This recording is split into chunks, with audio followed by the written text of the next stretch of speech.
બેફામ રીતે ગાડી ચલાવનારને લીધે એક સ્ત્રીનું મોત અને 3 વ્યક્તિ સારવાર હેઠળ કારેલીબાગ આમ્રપાલી કોમ્પ્લેક્સ પાસે નબીરાએ સર્જેલા ગમખ્વાર અકસ્માતમાં ચોંકાવનારા સીસીટીવી ફૂટેજ સામે આવ્યા. હોટલ પાસે જે એક્સિડન્ટ થયેલો છે એમાં જે ગાડી હતી એ સંગમ પાસેથી મુક્તાનગર તરફ આવી રહેલી હતી અને ઓવર સ્પીડિંગમાં આવી રહેલી હતી એ ગાડી, જેના કારણે ત્યાં એક્સિડન્ટ થયેલો છે. સ્થળ પર એક મહિલાનું મૃત્યુ થયું છે, અન્ય 4 જણા ઇન્જર્ડ છે જેને હોસ્પિટલમાં દાખલ કરવામાં આવેલા છે.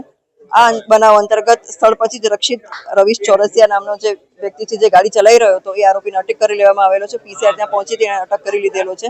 આ જે આરોપી છે રક્ષિત ચોરસિયા એ MSUમાં લોનો અભ્યાસ કરી રહ્યા છે. એની સાથે એનો મિત્ર હતો જેનું નામ છે મિત પ્રાંશુ ચૌહાણ, જેની ગાડી છે અને એ પારુલમાં અભ્યાસ કરી રહ્યા છે. બંને મિત્રો છે અને ઓવર સ્પીડિંગથી ગાડી ચલાવીને મુક્તાનગર તરફ જઈ રહ્યા હતા ત્યારે એક્સિડન્ટનો બનાવ બનેલો છે.